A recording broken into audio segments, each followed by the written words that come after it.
इसी मुद्दे पर बातचीत करने के लिए हमारे खास मेहमान हमारे साथ हैं। आपको बता दें कि शमशी आजाद हैं, नेता बीजेपी, महेश आर्य है, सपा प्रवक्ता, तंजीम अहमद हैं, कांग्रेस प्रवक्ता, और निरंजन पोद्दार हैं, राजनीतिक विश्लेषक। जी, सबसे पहले तो आप सभी लोगों का बहुत निरंजन जी, देखिए अभी तक आप जो बीजेपी की योजनाएं हैं, बीजेपी के आयोजन है, उसको भी देख रहे हैं कि किस तरीके से अलग अलग आयोजन है ओबीसी वर्ग को साधने के लिए, महिला वोट बैंक को साधने के लिए। वहीं समाजवादी पार्टी जो है वो अपनी साइकिल पर बाकायदा न्योता दे रही है कि अगड़े भी आकर बैठे। आसान है क्या, खासतौर पर वो जो कि बीजेपी का एक कोर वोट बैंक माना जाता है? किस तरीके से देख रहे हैं आप सपा के इस दाव? हाँ, देखिए प्रियंका जी, मैं दो बिंदुओं पे बात करूंगा। पहली मैं बात करूंगा जो समाजवादी पार्टी जिस तरीके से साइकिल यात्रा लेकर के अखिलेश जी अभी जनता के बीच में जा रहे हैं, निश्चित रूप से देखिए इन्होंने बहुत वर्ष बाद में ये फैसला लिया है, और ये फैसला अगर इनका आगे भी जारी रहता है तो मेरे हिसाब से इससे निश्चित रूप से ये जनता के बीच में जाएंगे और ये लाभान्वित राजनीतिक रूप से होंगे। लेकिन यहाँ पे जब बात अगड़ा पिछड़ा दलित अल्पसंख्यक और ये सब होती है ना, देखिए प्रियंका जी, जितना मैंने पढ़ा है, जितना मैंने जाना है, मैं आपको थोड़ा सा विस्तार में बताना चाहता हूँ कि जिस तरीके से समाजवादी आंदोलन एक खड़ा हुआ था, और समाजवादी आंदोलन के जो प्रणेता थे डॉक्टर राम मनोहर लोहिया जी, जयप्रकाश नारायण जी, जनेश्वर मिश्र जी, जिनको लोग छोटे लोहिया के नाम से प्रसिद्ध हुए, कर्पूरी ठाकुर जी, तो जितना मैंने समाजवाद के बारे में पढ़ा है, वहां पे इन चीजों का तो कोई स्थान ही नहीं है कि अगड़ा कौन, पिछड़ा कौन, अल्पसंख्यक कौन, दलित कौन। वहां तो केवल 3 चीजों की परिभाषा दी गई है, और वो परिभाषा समाजवाद की परिभाषा के बारे में बता रहा हूं, वो दी गई है शोषित, वंचित और पीड़ित। किसी भी समाज का, किसी भी जाति का, किसी भी धर्म का हो, लेकिन अगर वो शोषित, पीड़ित और वंचित है तो उसके लिए जो आंदोलन हुआ उसको समाजवाद का आंदोलन कहा जाता है। लेकिन जब ये जातियों में विभक्त हो जाता है, जब ये विभागीकरण हो गया, मेरे को तो ये चीज समझ में नहीं आई कि पहले पीडीए बनाया गया जिसके अंदर बताया गया था कि भाई पिछड़ा, दलित और अल्पसंख्यक, आज जिस तरीके से एक नई परिभाषा गढ़ दी, तो मुझे एक बात बताइए कि जो व्यक्ति इसके अंदर छूट गए, क्या वो भारतीय नागरिक नहीं है? वो छूट क्यों गए? क्या आप उनके कल्याण के लिए कार्य नहीं करेंगे? क्या आप उनको सुरक्षा प्रदान नहीं करेंगे? अगर आप सरकार में आते हैं तो क्या आप उनको समझ लीजिए वंचित छोड़ देंगे? तो मेरा ये मानना है कि यहाँ पे सर्व समाज की बात करनी चाहिए, और जब सर्व समाज की बात करी जाती है तो उसके बाद में उसके अंदर विभाजन नहीं होता, उसके अंदर वर्गीकरण नहीं होता कि ये पिछड़े, ये अगड़े, ये इसके अंदर। और दूसरी बात देखिए प्रियंका जी, मैं आपको एक ही चीज बता रहा हूं कि जैसे मैंने अभी आपको बताया, चाहे लोहिया जी को ले लो, चाहे मिश्र जी को ले लो, चाहे कर्पूरी ठाकुर जी को ले लो, चाहे आप जयप्रकाश नारायण जी को ले लो, ये तमाम लोग जो समाजवादी आंदोलन के प्रेरणा पे है, जो समाजवादी आंदोलन की मसाल थे, ये सारे के सारे अगड़े समाज से आते थे। अगर मैं जाति वर्ण और जाति की बात करूं तो ये अगड़ी जाति से आते थे, लेकिन बावजूद इसको इन्होंने वंचितों और शोषितों के लिए कार्य किया। तो ऐसा क्यों नहीं हो सकता हमारे देश की राजनीति के अंदर कि हम सर्व समाज के लिए काम करेंगे, हम देश के लिए काम करेंगे? यहाँ पे ये विभागीकरण क्यों होता है? दूसरी तरफ आप देखेंगे, अभी कांग्रेस के प्रवक्ता को मैं सुन रहा था, जो कांग्रेस की बात है अभी, वो जिस तरीके से ओबीसी वर्ग और जिस तरीके से इन्होंने जातिगत जनगणना, अब मेरे को एक बड़ा आश्चर्य होता है, जब से मैंने होश संभाला है प्रियंका जी, मैं जो है कांग्रेस को एक चीज का प्रचार करते हुए मैंने सुना है, और वो ये था कि हम दो हमारे दो। पहले इंदिरा गांधी जी के जमाने में ये हुआ करता था, उसके बाद में कांग्रेस के शासनकाल में ये बता दिया गया कि सुखी परिवार एक ही बच्चा, यानी कि हम दो हमारे एक। और आज वही कांग्रेस कह रही है कि जिसकी जितनी संख्या भारी उसकी उतनी हिस्सेदारी। तो इसका मतलब जो वो कांग्रेस आज ये कह रही है कि हर समाज अपनी संख्या बढ़ाए जिससे उसकी हिस्सेदारी बढ़ जाए।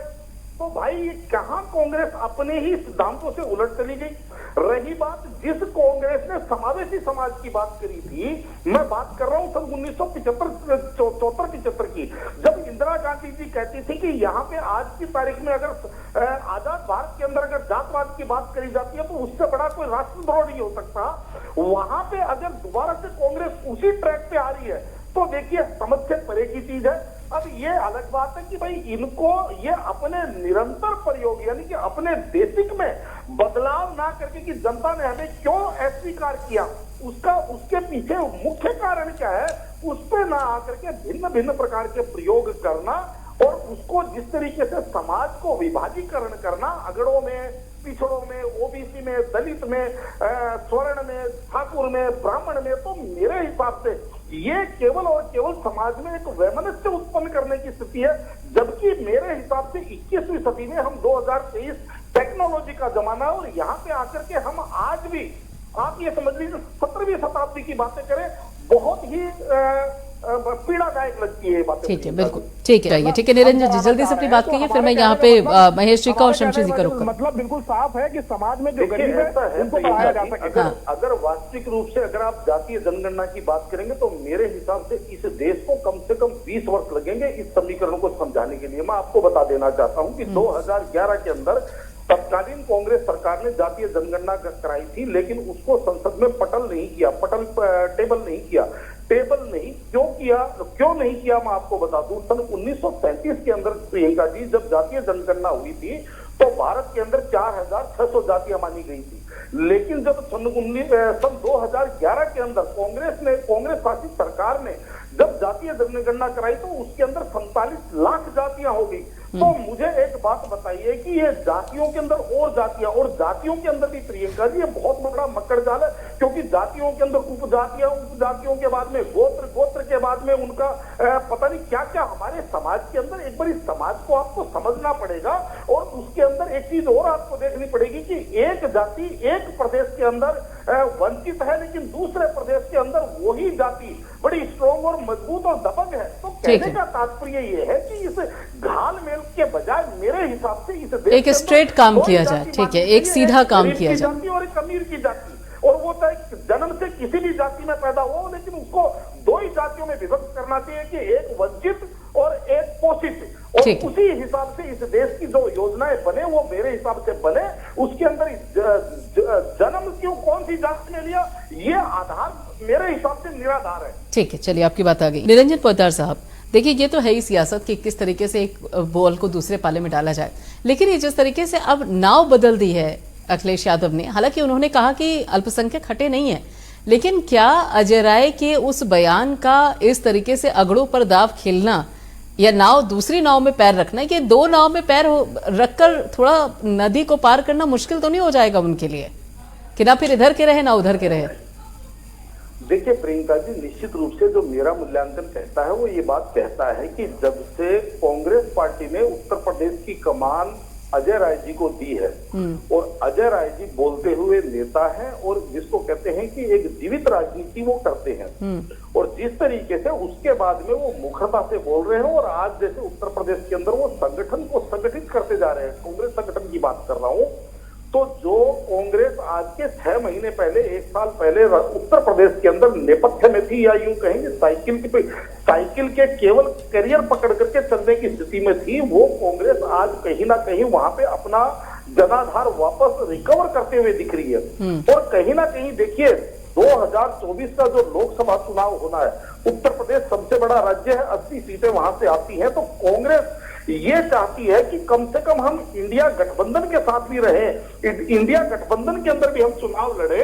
तो स्थिति ये ऐसी हो कि हम 80 सीटों में हम बहुत कुशल बार्गेनिंग कर सके। तो इसलिए अजय राय जी को उन्होंने जिम्मेदारी दी, और अजय राय जी बखूबी रूप से कांग्रेस का आज जनाधार बढ़ा रहे हैं। और जब अखिलेश यादव जी को ये लग रहा है कि कांग्रेस यहाँ पे पुनर्गठित होती जा रही है और ये धीरे धीरे करके बार्गेनिंग पावर की स्थिति में आ रही है, तो निश्चित रूप से कोई भी राजनीतिक दल, कोई भी राजनीतिक व्यक्ति अपने हिस्से में से हिस्सेदारी देने से बहुत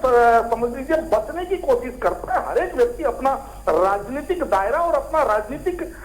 पावर बढ़ाने का प्रयास करता है। तो आज कहीं ना कहीं जिस तरीके से अखिलेश जी भी सड़क पे उतरे हैं, तो ये इन्हीं चीजों की एक परिणति मैं मान रहा हूँ। रही बात देखिए यहाँ पे जिस तरीके से बात चल रही थी जाति की और जातिगत जनगणना की, देखिए प्रियंका जी, आपको ये चीज समझनी पड़ेगी कि मेरा ये मानना है कि इस देश के संविधान की शपथ लेकर के सरकार बनाने वाली राजनीतिक पार्टियां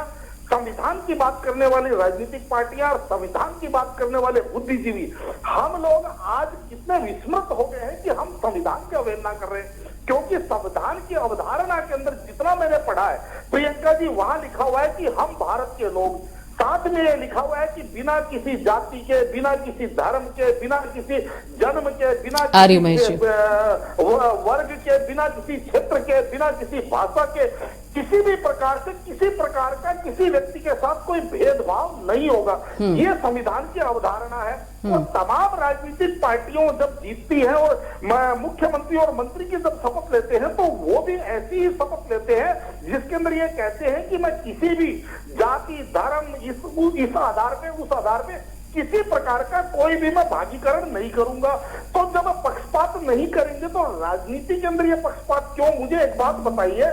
सबका साथ हो, सर्व समाज का